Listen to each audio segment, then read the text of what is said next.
ಕರ್ತನಿರುವ ಪ್ರೀತಿ ದೇವಿ ಜನರೇ, ದೇವರಾಗಿರುವಂಥ ಯೇಸು ಕರ್ತನ ನಾಮದಲ್ಲಿ ನಿಮ್ಮೆಲ್ಲರನ್ನು ಸಹ ನಾನು ವಂದಿಸ್ತೇನೆ. ಮತ್ತೊಂದು ದಿನದಲ್ಲಿ ನಾವು ಸಂಜೆಗೊಂದು ಸತ್ಯ ಸಂದೇಶ ಅನ್ನುವಂತಹ ಈ ಸಂದೇಶವನ್ನು ಕೇಳುವ ಹಾಗೆ ಕರ್ತನ ಮುಂಚಾನೆಯಿಂದ ಈವರೆಗೂ ನಮ್ಮನ್ನು ಕಾದುಕೊಂಡದಕ್ಕಾಗಿ ನಾನು ದೇವರಿಗೆ ಸ್ತೋತ್ರಗಳನ್ನು ಸಲ್ಲಿಸ್ತೇನೆ. ನಾವು ಪ್ರಾರ್ಥನೆಯೊಟ್ಟಿಗೆ ಈ ಸಂದೇಶಕ್ಕಾಗಿ ನಮ್ಮನ್ನು ಸಮರ್ಪಿಸಿಕೊಳ್ಳೋಣ. ಭೂಮಿ ಆಕಾಶಗಳನ್ನು ಉಂಟು ಮಾಡಿದಂಥ ನಮ್ಮ ಸರ್ವಶಕ್ತನಾದ ದೇವರೇ, ಅನುದಿನವೂ ನಮ್ಮ ಭಾರವನ್ನು ಹೊತ್ತು ನಡೆಸುತ್ತಾ ಇರುವಂಥ ನಿಮ್ಮ ಮಹಾಕೃಪೆಗಾಗಿ ಸ್ತೋತ್ರ.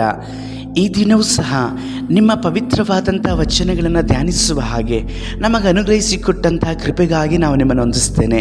ಸರ್ವಶಕ್ತನಾದ ದೇವರೇ, ಈ ಸಂಜೆ ವೇಳೆಯಲ್ಲಿ ಸಂದೇಶವನ್ನು ಕೇಳುತ್ತಾ ಇರುವಂತಹ ಪ್ರತಿಯೊಬ್ಬೊಬ್ಬ ದೈವಜನ ದೈವ ಮಕ್ಕಳನ್ನು ಮುಟ್ಟಿರಿ ಅಪ್ಪ. ಅವರುಗಳನ್ನು ನಿಮ್ಮ ಪವಿತ್ರ ಆತ್ಮನಿಂದ ತುಂಬಿಸಲ್ಪಟ್ಟು ಕರ್ತನೆ ನಿನಗೋಸ್ಕರವಾಗಿ ಫಲವನ್ನು ಕೊಡುವ ಹಾಗೆ ಸಹಾಯಿಸಿರಿ. ನಮ್ಮ ರಕ್ಷಕನಾದ ಯೇಸು ಕರ್ತನ ನಾಮದಲ್ಲಿ ತಂದೆಯೇ, ಆಮೇನ್.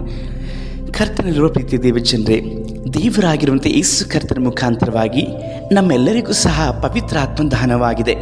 ಪವಿತ್ರಾತ್ಮನು ಉಚಿತವಾಗಿ ಕೊಡಲ್ಪಟ್ಟಿರುವಂತಹ ಸಹಾಯಕನು. ಆತನು ನಿಮ್ಮನ್ನು ಕರ್ತನ ಚಿತ್ತದನುಸಾರವಾಗಿ ನಡೆಸುವವರಾಗಿ ಇದ್ದಾರೆ. ಮಾತ್ರವಲ್ಲದೆ ದೇವರ ಚಿತ್ತವೇನೆಂಬುದನ್ನು ತಿಳಿದುಕೊಳ್ಳುವ ಹಾಗೆಯೂ ದೇವರ ಚಿತ್ತವನ್ನು ನಾವು ನೆರವೇರಿಸುವ ಹಾಗೆಯೂ ನಮ್ಮ ಸಹಾಯಕನು ಪವಿತ್ರಾತ್ಮನೇ ಆಗಿದ್ದಾನೆ. ನಾವು ಈ ದಿವಸದಲ್ಲಿ ಪವಿತ್ರಾತ್ಮನು ಮುಂದಾಗುವಂಥ ಸಂಗತಿಗಳನ್ನು ತಿಳಿಸಿಕೊಡುವಂತಹ ವಿಷಯಗಳಲ್ಲಿ ಧ್ಯಾನಿಸಲಿಕ್ಕಿದ್ದೇವೆ.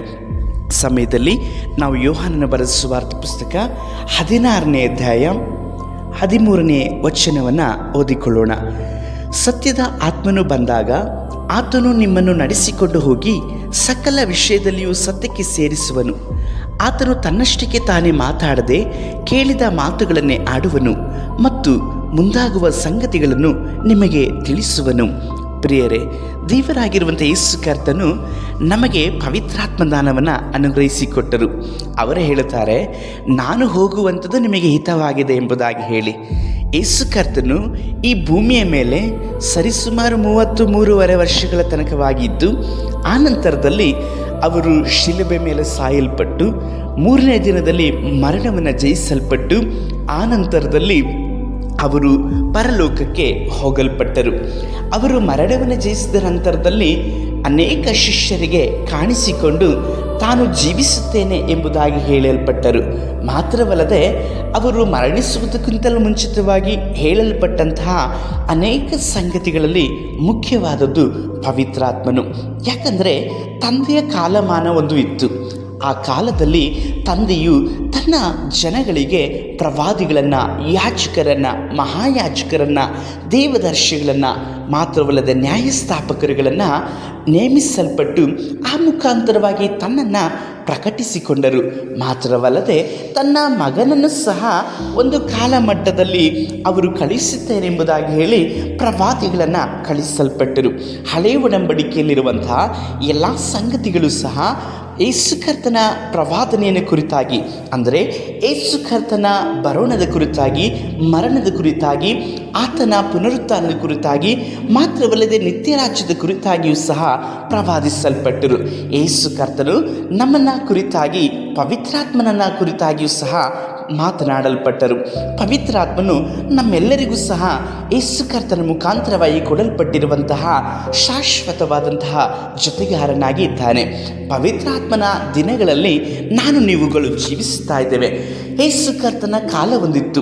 ಆ ಕಾಲದಲ್ಲಿ ಯೇಸು ಕರ್ತನು ಜನಗಳನ್ನು ಬಿಡಿಸಲ್ಪಟ್ಟರು, ಉಪದೇಶ ಮಾಡಲ್ಪಟ್ಟರು, ಸಭಾಮಂದಿರಗಳಲ್ಲಿ ನಿಲ್ಲಲ್ಪಟ್ಟು ಅನೇಕರನ್ನು ಗುಣಪಡಿಸಿದರು, ಬಿಡುಗಡೆ ಮಾಡಿದರು, ಹಳ್ಳಿ ಪಳ್ಳಿಗಳಲ್ಲಿ ಸಂಚರಿಸಲ್ಪಟ್ಟರು. ಬಾಧೆ ಪಡುವಂಥ ಜನಗಳನ್ನು ಅವರು ಗುಣಪಡಿಸಿದರು. ಮಾತ್ರವಲ್ಲದೆ ದುಃಖದಲ್ಲಿರುವಂಥವರನ್ನ ಸಂತೈಸಲ್ಪಟ್ಟರು, ಸತ್ತಂಥವರನ್ನು ಸಹ ಎಬ್ಬಿಸಲ್ಪಟ್ಟರು. ಅದೇ ಪ್ರಕಾರವಾಗಿ ಯೇಸು ಕರ್ತನ ಕಾಲವಾದ ನಂತರದಲ್ಲಿ, ಆತನಿಗೆ ತಂದೆಯು ನೇಮಿಸಲ್ಪಟ್ಟಂಥ ಕಾಲ ಮುಕ್ತಾಯವಾದ ನಂತರದಲ್ಲಿ ಇನ್ನು ಮಿಕ್ಕಾದಂಥ ಸಂಗತಿಗಳನ್ನು ಮಾಡಲಿಕ್ಕೋಸ್ಕರವಾಗಿ ನಮ್ಮನ್ನು ನೇಮಿಸಲ್ಪಟ್ಟರು. ನಾವು ಸ್ವತಃ ದೇವರಿಗೆ ಏನನ್ನಾದರೂ ಮಾಡಬೇಕಾದರೆ ನಮ್ಮ ಸ್ವಂತ ಬುದ್ಧಿಯಿಂದ, ನಮ್ಮ ಬಲದಿಂದ ಏನನ್ನು ಸಹ ಮಾಡಲಿಕ್ಕೆ ಸಾಧ್ಯವಿಲ್ಲ ಎಂಬುದಾಗಿ ಅರಿತಂತಹ ದೇವರು ನಿಶ್ಚಿತವಾಗಿ ಮುಂಚಿತವಾಗಿಯೇ ಪವಿತ್ರಾತ್ಮನನ್ನು ಕೊಡೋಣದ ವಿಷಯದಲ್ಲಿ ಮಾತನಾಡಲ್ಪಟ್ಟರು. ಈ ಪವಿತ್ರಾತ್ಮನು ನಮ್ಮೆಲ್ಲರಿಗೂ ಕೊಡಲ್ಪಟ್ಟಿರುವಂತಹ ಏಕೈಕವಾದಂತಹ ಮಾರ್ಗದರ್ಶಕನು. ಪವಿತ್ರಾತ್ಮನು ತಾನೇ ಏನನ್ನು ಸಹ ಮಾತನಾಡುವುದಿಲ್ಲ. ಯೇಸು ಕರ್ತನು ಹೇಳಿದಂಥ ಒಂದೊಂದು ಕಾರ್ಯಗಳನ್ನು ಮಾತನಾಡುವವರಾಗಿದ್ದಾರೆ. ಮಾತ್ರವಲ್ಲದೆ ಪವಿತ್ರಾತ್ಮನ ಅನ್ಯೋನ್ಯತೆಯಲ್ಲಿ ನಾವು ನಡೆಯುವಾಗ ಪವಿತ್ರಾತ್ಮನು ತಾನೇ ಯೇಸು ಕರ್ತನ ಜೊತೆಯಲ್ಲಿ ಮಾತನಾಡಿ ಯೇಸು ಕರ್ತನು ನಮಗೆ ತಿಳಿಸಬಹುದಾದಂಥ ಮಾತುಗಳನ್ನು ಅವರು ಪಡೆದುಕೊಂಡು ನಮಗೆ ಹೇಳುವವರಾಗಿ ಇದ್ದಾರೆ. ಹಾಗಾಗಿ ಈ ಕಡೇ ದಿನಮಾನಗಳು ಪವಿತ್ರಾತ್ಮನ ದಿನಮಾನಗಳೇ ಆಗಿದೆ. ಯಾಕಂದರೆ ಪವಿತ್ರಾತ್ಮನು ನಮ್ಮನ್ನು ಎಚ್ಚರಿಸುತ್ತಾರೆ, ಖಂಡಿಸುತ್ತಾರೆ, ಆಲೋಚನೆಯನ್ನು ಹೇಳಿಕೊಡುತ್ತಾರೆ, ನಮ್ಮ ಜೊತೆಯಲ್ಲಿರ್ತಾರೆ, ಮಾರ್ಗದರ್ಶನ ನೀಡುತ್ತಾರೆ. ನಾವು ಹೋಗುತ್ತಿರುವಂಥ ಮಾರ್ಗ ಸರಿಯಾದದ್ದೋ ತಪ್ಪಾದದ್ದೋ ಎಂಬುದಾಗಿ ತಿಳಿಸಲ್ಪಡುತ್ತಾರೆ. ಮಾತ್ರವಲ್ಲದೆ ನಾವಿರುವಂಥ ಸ್ಥಿತಿಗಳನ್ನು ಅವರು ಅರಿತುಕೊಂಡು ನಮ್ಮನ್ನು ಸಂತೈಸುವವರಾಗಿ ಇದ್ದಾರೆ. ನೀವು ದುಃಖದಲ್ಲಿರುವವರಾದರೆ ನಿಮ್ಮನ್ನು ಆಧರಿಸುತ್ತಾರೆ. ನೀವು ಮನಗುಂದಿ ಹೋಗಿರುವುದಾದರೆ ನಿಮ್ಮ ಮನಕ್ಕೆ, ನಿಮ್ಮ ಆತ್ಮಕ್ಕೆ ಶಾಂತಿಯನ್ನು ಕೊಡುವವರಾಗಿ ಇದ್ದಾರೆ. ಹೀಗೆ ಪವಿತ್ರಾತ್ಮನು ಒಂದೊಂದು ವಿಧದಲ್ಲೂ ಸಹ, ಒಂದೊಂದು ವಿಷಯದಲ್ಲೂ ಸಹ ನಮ್ಮ ಜೊತೆಯಲ್ಲಿದ್ದು ನಮ್ಮನ್ನು ಬಲಪಡಿಸುವವರಾಗಿದ್ದಾರೆ. ಪವಿತ್ರಾತ್ಮನಾದ ದೇವರು ಮನುಷ್ಯನ ಹಾಗೆ ಎರಡು ಮಾತಿನವರಲ್ಲ. ಮಾತ್ರವಲ್ಲದೆ ನಿಮ್ಮನ್ನು ಬಿಟ್ಟು ಅಗಲದೇ ಇರುವಂಥ ದೇವರು. ಆದರೆ ಅವರನ್ನು ನಾವು ದುಃಖಪಡಿಸಬಾರದು. ಅವರನ್ನು ಸರಿಯಾದಂಥ ರೀತಿಯಲ್ಲಿ ನಾವು ಅರ್ಥ ಮಾಡಿಕೊಳ್ಳುವವರಾಗಿರಬೇಕು. ಈಗ ನೋಡಿರಿ, ಕೆಲವೊಂದು ಸಮಯದಲ್ಲಿ ನೀವು ಮನುಷ್ಯರಾಗಿರೋದ್ರಿಂದ ನಿಮ್ಮ ಹಾಗೆ ಇರುವಂಥವ್ರನ್ನ ಚೆನ್ನಾಗಿ ಅರ್ಥ ಮಾಡಿಕೊಳ್ಳುತ್ತೀರಿ.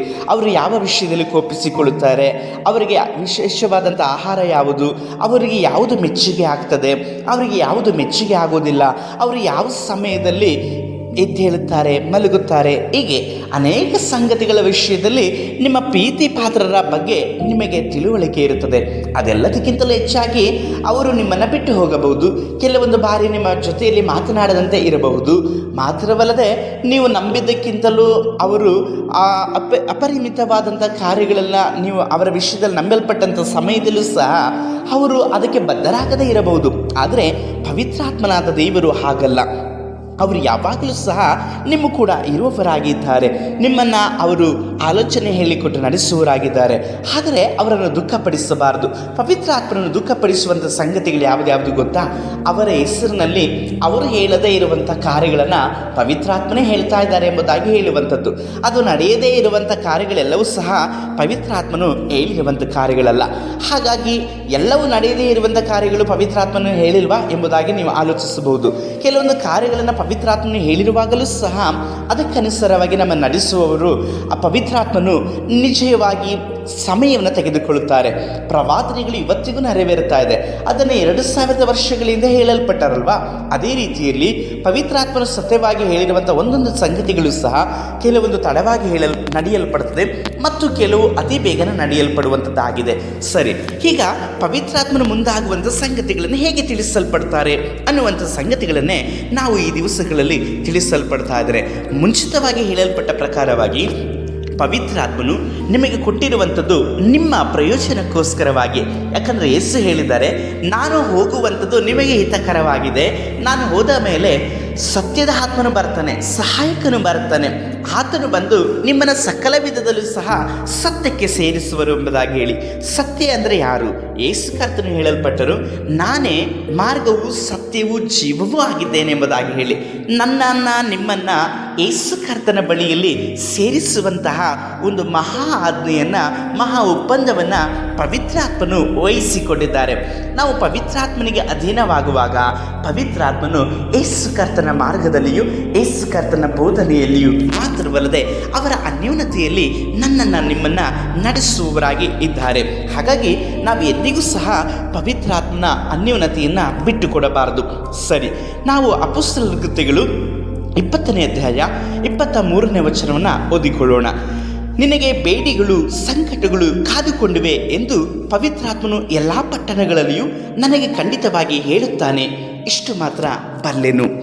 ಇಲ್ಲಿ ನಾವು ನೋಡುವುದಾದರೆ ಅಪೊಸ್ತಲನಾದಂಥ ಪೌಲನು ಸಭೆಯವರಿಗೆ ಹೇಳುತ್ತಾ ಇದ್ದಾನೆ. ಅವರು ಸಭೆಯ ಬಳಿಯಲ್ಲಿ ಹೋದಂಥ ಸಮಯದಲ್ಲಿ ಯೆರೂಸಲೇಮಿಗೆ ಹೋಗಬೇಕಾಗಿತ್ತು. ಯೆರೂಸಲೇಮಿಗೆ ಹೋಗುವಂತಹ ಪ್ರಯಾಣದಲ್ಲಿ ಅವನಿಗೆ ಆಗಬಹುದಾದಂಥ ಹಿಂಸೆಗಳನ್ನು, ಹೋರಾಟಗಳನ್ನು ಮಾತ್ರವಲ್ಲದೆ ಅವನು ಯಾವ ರೀತಿಯಾದಂಥ ಸ್ಥಿತಿಗೆ ಸಿಲುಕಿ ಹಾಕಿಕೊಳ್ಳುತ್ತಾನೆ ಎಂಬುದಾಗಿ ಹೇಳಿ ಪವಿತ್ರಾತ್ಮನು ಪೌಲನಿಗೆ ಹೇಳಲ್ಪಟ್ಟಿದ್ರು. ಅದನ್ನೇ ಪೌಲನು ಇಲ್ಲಿ ಶಿಷ್ಯರುಗಳಿಗೆ ಹೇಳಲ್ಪಡ್ತಾ ಇದ್ದಾರೆ. ಯೇಸುವಿನಲ್ಲಿ ನಂಬಿಕೆ ಇಟ್ಟಂಥವರಿಗೆ ಹೇಳಲ್ಪಡ್ತಾರೆ. ಅವರು ಈ ನಿಮಿತ್ತವಾಗಿ ಬಹಳ ಅಳುತ್ತಾರೆ. ಮಾತ್ರವಲ್ಲದೆ ಅವರು ಈ ನಿಮಿತ್ತವಾಗಿ ಈ ಸಂಗತಿಗಳನ್ನು ಕೇಳಿದ್ರಿಂದ ಅವರು ಕಳವಳಗೊಳ್ಳುತ್ತಾರೆ. ಅದು ಮಾತ್ರವಲ್ಲದೆ ಪವಿತ್ರಾತ್ಮನು ತಾನೇ ಮುಂಚಿತವಾಗಿ ಪೌಲನಿಗೆ ತಿಳಿಸಲ್ಪಟ್ಟರು.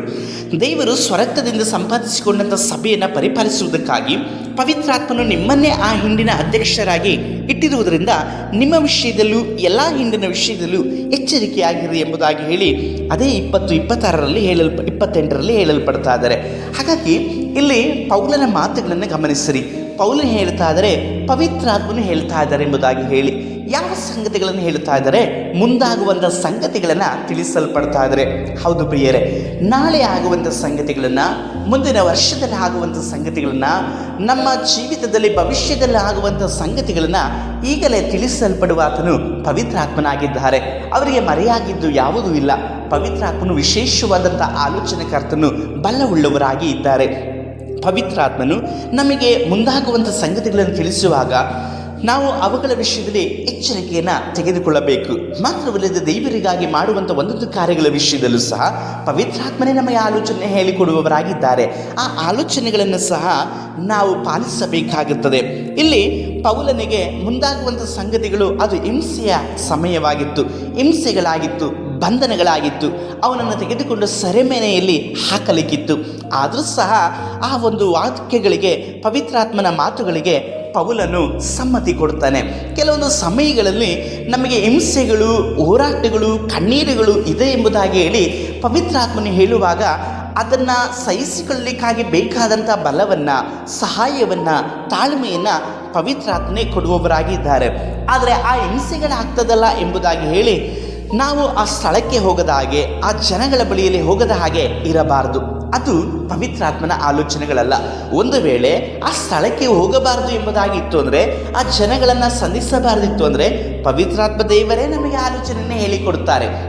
ಹಾಗಾಗಿ ಪವಿತ್ರಾತ್ಮನ ಆಲೋಚನೆಗಳನ್ನು ನಾವು ಹಾಗೆಯೇ ಸ್ವೀಕರಿಸುವವರಾಗಿ ಇರಬೇಕು. ಪವಿತ್ರಾತ್ಮನು ಒಂದು ಉಂಟು, ಹೌದು ಮಾತ್ರವಲ್ಲದೆ ಅವರು ಯಾವುದನ್ನು ಸಹ ಸ್ಪಷ್ಟವಿಲ್ಲದಂತೆ ಹೇಳುವವರಲ್ಲ. ಎಲ್ಲ ವಿಷಯದಲ್ಲೂ ಸಹ ಅವರು ಸ್ಪಷ್ಟವಾಗಿ ನಮ್ಮ ಕೂಡ ಮಾತನಾಡುವವರಾಗಿ ಇದ್ದಾರೆ.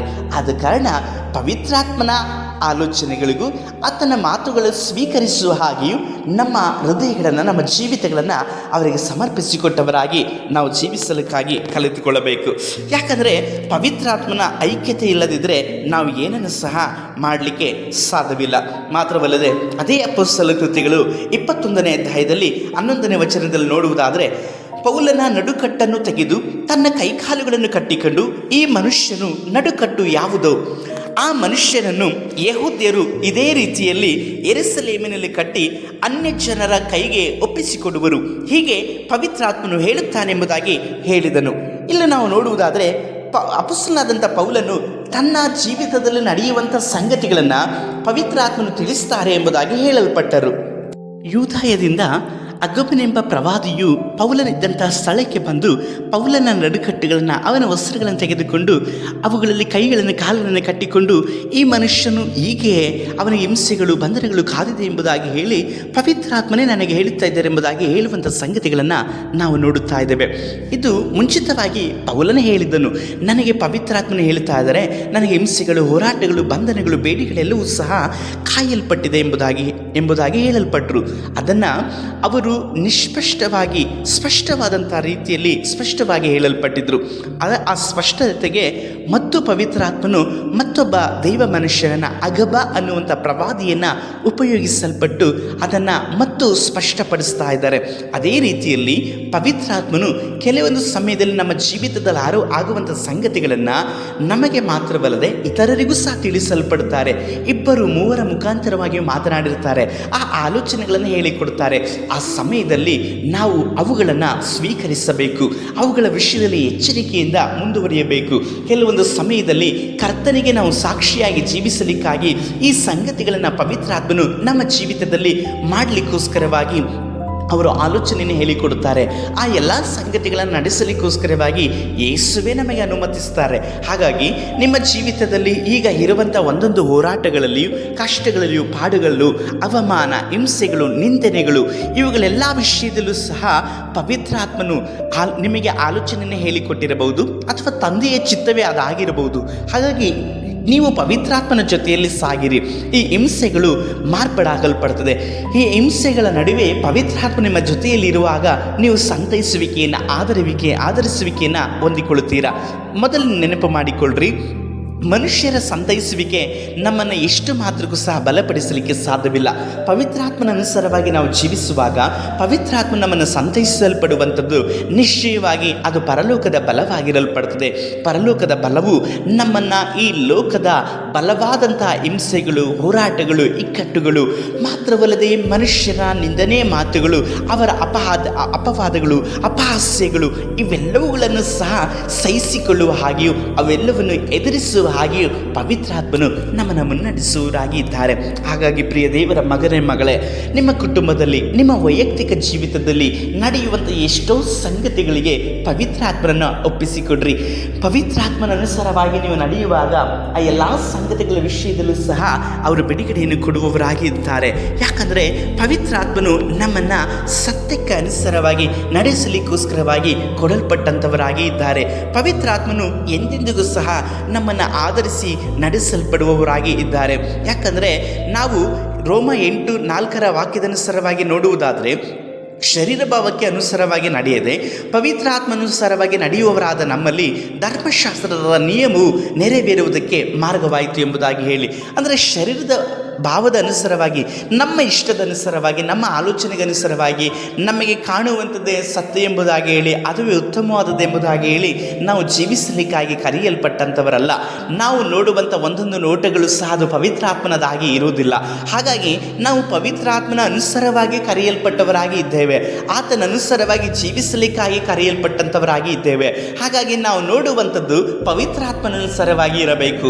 ನಾವು ಮಾತನಾಡುವಂಥದ್ದು ಪವಿತ್ರಾತ್ಮನನುಸಾರವಾಗಿ ಇರಬೇಕು. ನಾವು ಜೀವಿಸುವಂಥದ್ದು ಪವಿತ್ರಾತ್ಮನ ಅನುಸಾರವಾಗಿ ಜೀವಿಸುವವರಾಗಿ ಇರಬೇಕು. ಯಾಕಂದರೆ ದೇವರು ನಮ್ಮನ್ನು ಪವಿತ್ರಾತ್ಮನಿಗೋಸ್ಕರವಾಗಿ, ಪವಿತ್ರಾತ್ಮನಲ್ಲಿ ಜೀವಿಸಲಿಕ್ಕೋಸ್ಕರವಾಗಿ ಆರಿಸಿ ತೆಗೆದುಕೊಂಡಿದ್ದಾರೆ. ಎಫೆಸ 1:14 ನೋಡುವುದಾದರೆ, ದೇವರು ಸಂಪಾದಿಸಿಕೊಂಡಂಥ ಜನರಿಗೆ ವಿಮೋಚನೆಯಾಗಬೇಕೆಂಬುದಕ್ಕೆ ಪವಿತ್ರಾತ್ಮನು ನಮ್ಮ ಬಾಧ್ಯತೆಗೆ ಸಂಚಕಾರವಾಗಿದ್ದಾನೆ.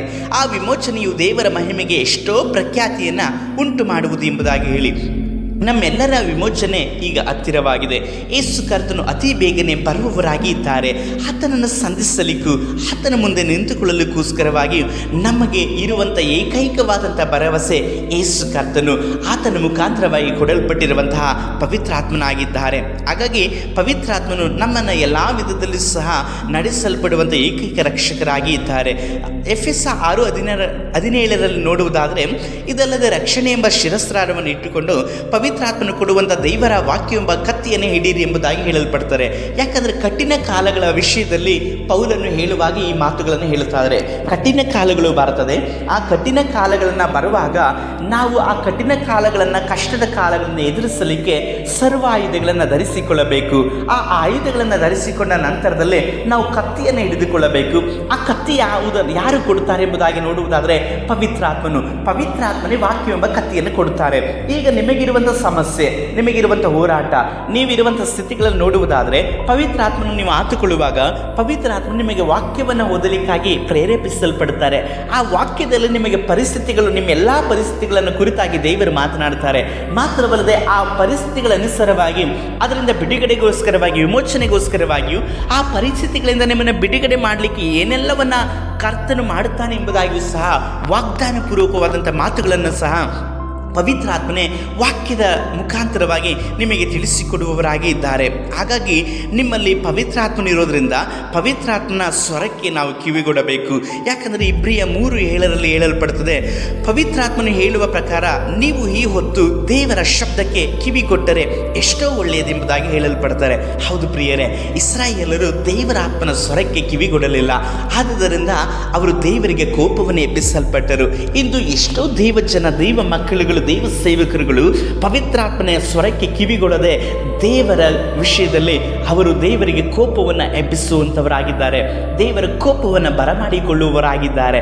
ಇಂದು ನಿಮ್ಮ ಜೀವಿತದಲ್ಲಿ ಎಲ್ಲ ಸಂಗತಿಗಳು ಸಹ, ನಿಮ್ಮ ಪರಿಸ್ಥಿತಿಗಳಲ್ಲೂ ಸಹ ಸೈತಾನನು ಕಾರ್ಯವನ್ನು ಮಾಡ್ತಾ ಇಲ್ಲ. ಕೆಲವೊಂದು ಸಮಯದಲ್ಲಿ ನೀವು ದೇವರಾತ್ಮನಿಗೆ ವಿಧೇಯರಾಗದೇ ಇರುವಾಗ, ನೀವು ದೇವರಾತ್ಮನುಸಾರವಾಗಿ ನಡೆಯದೇ ಇರುವಂಥ ಸಮಯದಲ್ಲೂ ದೇವರು ನಿಮ್ಮ ವಿಷಯದಲ್ಲಿ ಕೋಪಿಸಿಕೊಂಡಾಗಲೂ ಸಹ ಆ ಕೋಪ ನಿಮಗೆ ತಾಪಗಳನ್ನು, ಕಷ್ಟಗಳನ್ನು ತರುವಂಥದ್ದಾಗಿರ್ತದೆ. ಹಾಗಾಗಿ ನಾವು ಯಾವಾಗಲೂ ಸಹ ಪವಿತ್ರಾತ್ಮನ ಹೊಂದಿಕೊಳ್ಳುವವರಾಗಿ ಇರಬೇಕು. ಯಾಕಂತಂದರೆ ಪವಿತ್ರಾತ್ಮನು ನಿಮಗೋಸ್ಕರವಾಗಿ ಕೊಟ್ಟಿರುವಂತಹ ಸಹಾಯಕನು, ಮಾತ್ರವಲ್ಲದೆ ನಿಮ್ಮ ಜೀವಿತದಲ್ಲಿ ನಡೆಸಲ್ಪಡಲಿಕ್ಕೋಸ್ಕರವಾಗಿ ಇರುವಂಥ ಮಾರ್ಗದರ್ಶಕನಾಗಿದ್ದಾರೆ. ಇಬ್ರಿಯ 10:15 ನೋಡುವುದಾದರೆ, ಪವಿತ್ರಾತ್ಮನು ಸಹ ನಮಗೆ ಸಾಕ್ಷಿ ಕೊಡುವವನಾಗಿ, ಆ ದಿನಗಳು ಬಂದ ಮೇಲೆ ನಾನು ಅವರ ಸಂಗಡ ಮಾಡಿಕೊಳ್ಳುವ ಒಡಂಬಡಿಕೆಯು ಹೀಗಿರುವುದು, ನನ್ನ ಆಜ್ಞೆಗಳನ್ನು ಅವರ ಹೃದಯದಲ್ಲಿ ಇಡುವೆನು, ಅವರ ಮನಸ್ಸಿನ ಮೇಲೆ ಅವುಗಳನ್ನು ಬರೆಯುವೆನು ಎಂದು ಕರ್ತನು ನುಡಿಯುತ್ತಾನೆ ಎಂಬುದಾಗಿ ಹೇಳಿದ ಮೇಲೆ ಎಂಬುದಾಗಿ ವಾಕ್ಯ ಹೇಳಲ್ಪಡುತ್ತದೆ. ಇಂದು ನೀವು ಪಾಪದ ಹೋರಾಟಗಳಲ್ಲಿ ಇರಬಹುದು, ಕೆಲವೊಂದು ಪಾಪಗಳು ಬಿಡಲಿಕ್ಕಾಗದೇ ಇರುವಂಥದ್ದಾಗಿ ಇರಬಹುದು. ಅವೆಲ್ಲಗಳ ವಿಷಯದಲ್ಲಿ ಪ್ರಿಯರೇ, ಪವಿತ್ರಾತ್ಮನಿಗೆ ನಿಮ್ಮನ್ನು ಸಮರ್ಪಿಸಿಕೊಳ್ಳ್ರಿ. ಯಾಕಂದರೆ ಪವಿತ್ರಾತ್ಮನು ಪಾಪದಿಂದ ಹೇಗೆ ಬಿಡುಗಡೆ ಆಗಬೇಕೆಂಬುದಾದಂಥ ಆಲೋಚನೆಯನ್ನು ಹೇಳಿಕೊಡ್ತಾರೆ. ಕಟ್ಟ ಕಡೆಗೆ ನಿಮ್ಮನ್ನು ಪವಿತ್ರಾತ್ಮನ ಕರೆದುಕೊಂಡು ಹೋಗುವಂಥದ್ದೇ ಯೇಸು ಕರ್ತನ ರಕ್ತದ ಬಳಿಯಲ್ಲಿ. ಯಾಕಂದರೆ ಯೇಸು ಕರ್ತನ ರಕ್ತವು ಸಕಲ ಪಾಪಗಳನ್ನು ನಿವಾರಣೆ ಮಾಡಿ ನಿಮ್ಮನ್ನು ಶುದ್ಧೀಕರಿಸುವಂಥದ್ದಾಗಿದೆ. ಹಾಗಾಗಿ ಪವಿತ್ರಾತ್ಮನ ಆಲೋಚನೆಗೆ ಒಪ್ಪಿಸಿಕೊಡ್ರಿ. ಕೆಲವೊಂದು ಸಮಯದಲ್ಲಿ ನೀವು ಮಲಗಿರುವಂಥ ಸಮಯದಲ್ಲೂ ಸಹ ಪವಿತ್ರಾತ್ಮ ನಿಮಗೆ ಆಲೋಚನೆಯನ್ನು ಹೇಳಿಕೊಡ್ತಾರೆ. ಇದನ್ನು ನಾವು ಕೀರ್ತನೆ 16ರಲ್ಲಿ ನೋಡಬಹುದು. ರಾತ್ರಿ ಸಮಯದಲ್ಲಿ ನಾನು ಮಲಗಿದ್ರೂ ಸಹ ಅಂತರಾತ್ಮವು ನನ್ನನ್ನು ಬೋಧಿಸುತ್ತದೆ ಎಂಬುದಾಗಿ ಹೇಳಿ ಅರಸನಾದಂಥ ದಾವೀದನು ಪ್ರವಾದಿಸುವಂಥದ್ದನ್ನು ನಾವು ನೋಡುತ್ತೇವೆ. ಅದೇ ರೀತಿಯಲ್ಲಿ ನಿಮಗೆ ಮುಂದಾಗುವಂಥ ಸಂಗತಿಗಳನ್ನು ಪವಿತ್ರಾತ್ಮನು ಕನಸಿನ ಮುಖಾಂತರವಾಗಿಯೂ ದರ್ಶನದ ಮುಖಾಂತರವಾಗಿಯೂ ಸಹ ತಿಳಿಸಲ್ಪಡ್ತಾರೆ.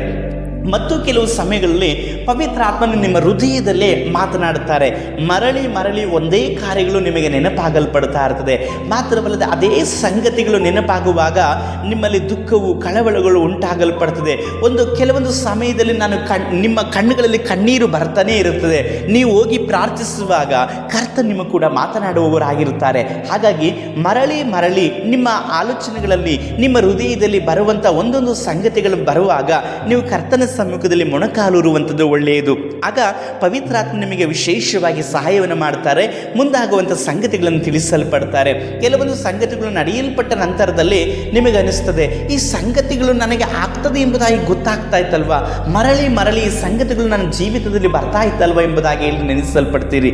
ಹಾಗಾಗಿ ನಿಮಗಾಗುವಂಥ ಕನಸುಗಳು, ನಿಮಗಾಗುವಂಥ ದರ್ಶನಗಳು, ನಿಮ್ಮಲ್ಲಿ ಪದೇ ಪದೇ ಬರುತ್ತಿರುವಂಥ ಆಲೋಚನೆಗಳು, ಕೆಲವೊಂದು ಸೃಷ್ಟಿಯಲ್ಲಿ ತೋರತಕ್ಕ ಕ್ರಿಯೆಗಳನ್ನು ಅಸಡ್ಡೆ ಮಾಡಬೇಡ್ರಿ. ಆ ವಿಷಯಗಳಲ್ಲಿ ಕರ್ತನ ಸಮ್ಮುಖದಲ್ಲಿ ಮೊಣಕಾಲೂರ್ರಿ. ನಿಶ್ಚಯವಾಗಿ ದೇವರಾಗಿರುವಂಥ ಕರ್ತನು ನಿಮಗೆ ಆ ಸಂಗತಿಗಳನ್ನು ತಿಳಿಸಲ್ಪಟ್ಟು ನೀವನ್ನ ಪಾರು ಮಾಡಲ್ಪಡ್ತಾರೆ. ಕೆಲವೊಂದು ಸಂಗತಿಗಳನ್ನು ಪವಿತ್ರಾತ್ಮ ನಿಮ್ಮನ್ನು ಪಾರು ಮಾಡಲಿಕ್ಕೋಸ್ಕರವಾಗಿ ಆಲೋಚನೆಯನ್ನು ಹೇಳಿಕೊಡ್ತಾ ಇರ್ತಾರೆ. ಇನ್ನು ಕೆಲವು ಸಂಗತಿಗಳನ್ನು ನಿಮ್ಮ ಜೀವಿತದಲ್ಲಿ ನಡೆಸಲಿಕ್ಕೋಸ್ಕರವಾಗಿ ದೇವರು ಅನುಮತಿ ಪಡಿಸಿರೋದ್ರಿಂದ ಪವಿತ್ರಾತ್ಮನ ಆ ವಿಷಯಗಳಲ್ಲಿ ನೀವು ಅನುಭವಿಸಲಿಕ್ಕೋಸ್ಕರವಾಗಿ, ಆ ವಿಷಯದಲ್ಲಿ ನೀವು ನಡೆಯಲಿಕ್ಕೋಸ್ಕರವಾಗಿ ನಿಮ್ಮನ್ನು ಬಲಪಡಿಸ್ತಾ ಇರ್ತಾರೆ. ಹಾಗಾಗಿ ಪವಿತ್ರಾತ್ಮನ ಆಲೋಚನೆಗಳನ್ನು ಎಂದಿಗೂ ಸಹ ನೀವು ತಿರಸ್ಕಾರ ಮಾಡಬೇಡ್ರಿ. ಪವಿತ್ರಾತ್ಮನ ಮುಂದಾಗುವಂಥ ಪ್ರತಿಯೊಂದು ಸಂಗತಿಗಳನ್ನು ನಿಮಗೆ ತಿಳಿಸಲ್ಪಡ್ತಾರೆ. ಈಗ ನಾವು ನೋಡುತ್ತಿರುವಂತಹ ಲೋಕವನ್ನು ನೋಡುವುದಾದರೆ ಅನೇಕ ಸಂಗತಿಗಳು ಕರ್ತನು ಹೇಳಿರುವಂತಹ ಕಾರ್ಯಗಳು ನಡೀತಾ ಇದೆ. ಯೇಸು ಕರ್ತನು ಹೇಳಲ್ಪಟ್ಟು ಅವರು ಮುಂದಾಗುವಂಥ ಸಂಗತಿಗಳನ್ನು ಹೇಳಲ್ಪಟ್ಟಿದ್ರು. ಮಾತ್ರವಲ್ಲದೆ ಆತನ ಬರೋಣದ ವಿಷಯದಲ್ಲಿ ಕುರಿತಾದಂಥ ಸಂಗತಿಗಳನ್ನು ಶಿಷ್ಯರು ಕೇಳುವಾಗ ನಾನು ಬರುವಂಥ ಸಮಯದಲ್ಲಿ ಏನೇನೆಲ್ಲ ನಡೀತದೆ ಎಂಬುದಾಗಿ ಹೇಳಿದರು. ರಾಜ್ಯಕ್ಕೆ ವಿರುದ್ಧವಾಗಿ ರಾಜ್ಯ, ಜನಕ್ಕೆ ವಿರುದ್ಧವಾಗಿ ಜನ, ಮಾತ್ರವಲ್ಲದೆ ಬಹುಜನಗಳ ಪ್ರೀತಿ ತಣ್ಣಗಾಗುವಂಥದ್ದು, ಇದೆಲ್ಲವನ್ನು ಸಹ ಹೇಳಲ್ಪಟ್ಟರು. ಈಗ ಈ ಲೋಕದಲ್ಲಿರುವಂಥ ಸಂಗತಿಗಳನ್ನು ನೋಡುವಾಗ ನೀವು ಪವಿತ್ರಾತ್ಮನ ಅನುಸಾರವಾಗಿ ಆಲೋಚನೆ ಮಾಡಿರಿ, ಪವಿತ್ರಾತ್ಮನಿಗೆ ನಿಮ್ಮನ್ನು ಒಪ್ಪಿಸಿಕೊಟ್ಟು ಆಲೋಚನೆ ಮಾಡಿರಿ.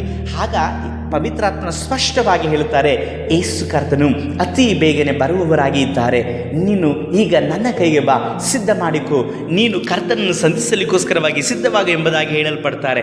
ಯಾಕಂದರೆ ಈ ಲೋಕದಲ್ಲಿ ನೋಡುತ್ತಿರುವಂಥ ಪ್ರತಿಯೊಂದು ಸಂಗತಿಗಳು ಯೇಸು ಬರೋಣಕ್ಕೆ ಸೂಚನೆಯಾಗಿದೆ. ಅದಕ್ಕೆ ನೀವು ಪವಿತ್ರಾತ್ಮನ ಜೊತೆಗೂಡಬೇಕು. ಪವಿತ್ರಾತ್ಮನ ಇನ್ನೂ ಸಹ ನಡೆಯಲಿಕ್ಕಿರುವಂಥ ಸಂಗತಿಗಳನ್ನು ನಿಮಗೆ ತಿಳಿಸ್ತಾರೆ, ಮುಂದಾಗುವಂಥ ಸಂಗತಿಗಳನ್ನು ತಿಳಿಸ್ತಾರೆ. ಲೋಕದಲ್ಲಿ, ದೇಶದಲ್ಲಿ, ನಿಮ್ಮ ಸುತ್ತಮುತ್ತಲು ನಡೀತಿರುವಂಥ ಸಂಗತಿಗಳು, ನಿಮ್ಮ ಸಭೆಯಲ್ಲಿ ನಡೆಯುತ್ತಿರುವಂಥ ಸಂಗತಿಗಳು, ನಿಮ್ಮ ಕುಟುಂಬದಲ್ಲಿ ನಡೆಯುತ್ತಿರುವಂಥ ಎಷ್ಟೋ ವಿಷಯಗಳು, ನಿಮ್ಮ ಜೀವಿತದಲ್ಲಿ ನಡೆಯಬೇಕಾಗಿರುವಂಥ ಸಂಗತಿಗಳು, ನಡೆಯುತ್ತಿರುವಂಥ ಸಂಗತಿಗಳೆಲ್ಲವನ್ನು ಸಹ ಪವಿತ್ರಾತ್ಮನಿಗೆ ಮರೆಯಾಗಿ ಯಾವುದೂ ನಡೀತಾ ಇಲ್ಲ.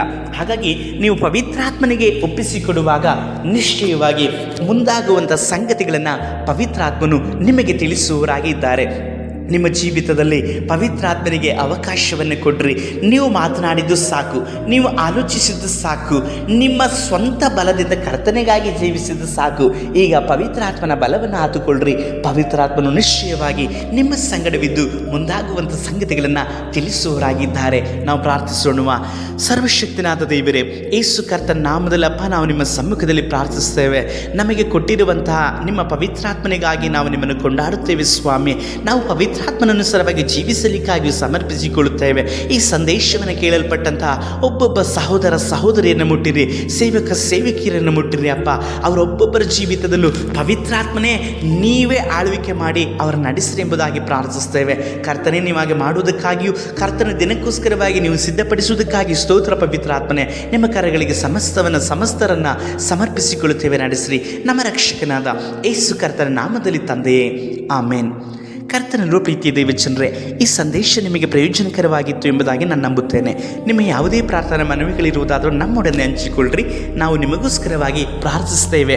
ಮಾತ್ರವಲ್ಲದೆ ನಮ್ಮ ಎಲ್ಲ ಸಂದೇಶಗಳು ನಿಮಗೆ ನೇರವಾಗಿ ತಲುಪಲಿಕ್ಕೋಸ್ಕರವಾಗಿ ನಾವು ಪಡುತ್ತಿರುವಂತಹ ಈ ಒಂದು ಪ್ರಯಾಸ ನಿಮಗೆ ಸಿಗಬೇಕು ಎಂಬುದಾಗಿ ನೋಡುವುದಾದರೆ ನೀವು ಈ ಚಾನಲ್ಗೆ ಸಬ್ಸ್ಕ್ರೈಬ್ ಆಗುವಂಥದ್ದನ್ನು ಮರೆಯಬೇಡ್ರಿ. ಈ ಸಂದೇಶವನ್ನು ಇತರರಿಗೂ ಸಹ ಕಳಿಸಿಕೊಡ್ರಿ, ಅದು ಅವರಿಗೆ ಪ್ರಯೋಜನವಾಗಿ ಇರಬಹುದು. ಮಾತ್ರವಲ್ಲದೆ ನಮ್ಮ ಒಂದು ಸೇವೆಗೋಸ್ಕರವಾಗಿ, ಕರ್ತನಿಗೆ ಕೊಡಲ್ಪಟ್ಟಂತೆ ಸೇವೆಯನ್ನು ಮಾಡಲಿಕ್ಕೋಸ್ಕರವಾಗಿ ಬೇಕಾದಂತಹ ಎಲ್ಲ ಅಗತ್ಯತೆಗಳಿಗೋಸ್ಕರವಾಗಿಯೂ ಸಹ ನೀವು ನಮಗೋಸ್ಕರವಾಗಿಯೂ ಸಹ ಪ್ರಾರ್ಥಿಸಿಕೊಳ್ಳ್ರಿ. ಕರ್ತನ ನಿಮ್ಮನ್ನು ಆಶೀರ್ವಾದ ಮಾಡಲಿ. ದೇವರ ಚಿತ್ತ ಬರೋಣ ತಡವಾಗಿರುವುದಾದರೆ ನಾವು ಮತ್ತೊಂದು ದಿನದಲ್ಲಿ ಸಂಜೆಗೊಂದು ಸತ್ಯ ಸಂದೇಶದಲ್ಲಿ ಕಾಣಿಸಿಕೊಳ್ಳೋಣ. ಅಲ್ಲಿವರೆಗೂ ಕರ್ತನ ನಿಮ್ಮನ್ನು ಆಶೀರ್ವಾದ ಮಾಡಲಿ. ಶುಭ ಸಂಜೆ.